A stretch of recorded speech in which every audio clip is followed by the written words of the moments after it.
আমাদের মতন যারা মধ্যবিত্ত ফ্যামিলি থেকে বিলং করে তাদের কাছে father's day mother's day celebration করা বিলাসিতা মাত্র। তবে ইচ্ছে কার থাকে না? ইচ্ছে তো সকলেরই থাকে। তবে বাবা মাকে যদি ভালোবাসা হয় মন থেকে, তাহলে ফাদার্স ডে মাদার্স ডে রোজই হয়। বাবা মাকে কে না ভালোবাসে?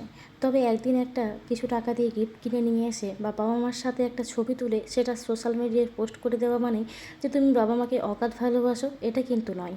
বাবা মা তখনই খুশি হবে যখন তুমি তাকে বুঝতে শিখবে, তাদের কষ্টগুলোকে বুঝতে শিখবে। সেটাই হচ্ছে বাবা মার জীবনের সবথেকে বড় গিফট, যদি তার সন্তান ভালোভাবে মানুষ হতে পারে।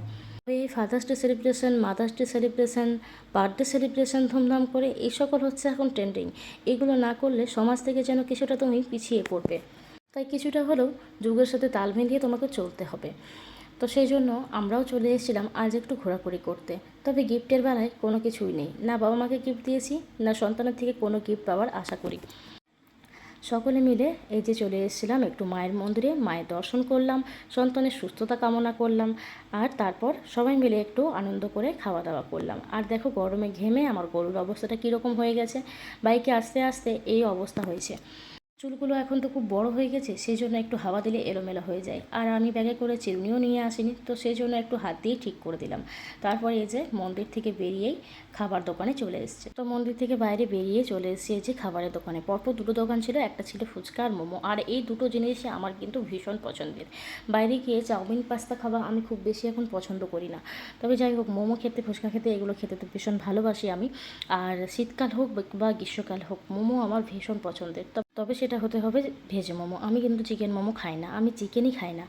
অনেকে আছে যারা শীতকালে মোমো খেতে ভীষণ পছন্দ করে, কিন্তু গরমের দিনে অতটা পছন্দ করে না। আমার কিন্তু যে কোনো ঋতুতে, যে কোনো সময়, সব সময় মোমো খেতে ভীষণ পছন্দ করে। বাইরে বেরোলেই মনে হয় যে মোমো খাই। তবে সব দোকানে মোমোটা ঠিকঠাক করে না, এখানে কিন্তু মোমোটা খুব ভালো করে। আর আমাদের বাড়ির সামনেও একটা আছে, সেখানেও কিন্তু মোমোটা ভীষণ সুন্দর করে। এই দুটো জায়গা থেকে আমার মোমো খেতে একটু বেশি ভালো লাগে।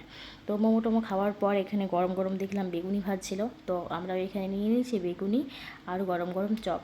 এই দোকানটাতে একটা পাশেই দোকান রয়েছে, এটার পাশে পরপর এই মন্দিরটা থেকে বাইরে বেরিয়ে প্রচুর দোকান থাকে। তো তারপর এখানে নিয়ে নিয়েছিলাম চপ বেগুনি। এগুলো খাওয়ার পর তো প্রচুর গরম লেগে গেছে, সমস্ত খাবার যেহেতু গরম গরম ছিল, তো সেই জন্য নিয়ে নিয়েছিলাম একটা করে মাজা। সবাই মিলে বেশ জমিয়ে খাওয়া দাওয়া করলাম। আর বাড়ির সকলের জন্য প্যাক করে নিয়েছি চপ আর বেগুনি। বাড়িতে বাবা মা রয়েছে, শ্বশুর শাশুড়ি রয়েছে, সবাই রয়েছে, তো সবাইকে দিয়ে খাওয়ার মজাটাই একটা আলাদা। আর এই যে গোলু নিয়েছিল একটা আমার জন্য আর একটা ওর জন্য। ও কিন্তু প্রতিদিন নিজে কোথাও কোনো জিনিস নিলে আমার জন্যও কিন্তু একটা করে নেয়। তো যাই হোক, এটা হয়ে গেল আমার আজকের মাদার্স ডে গিফট গোলুর কাছ থেকে পাওয়া। যাই হোক, থেকে সন্ধ্যা পর্যন্ত সবাই মিলে বেশ আনন্দ করেই কাটালাম। তো চলো, এখনকার মতন এই পর্যন্তই, পরবর্তী সময় আবার দেখা হচ্ছে।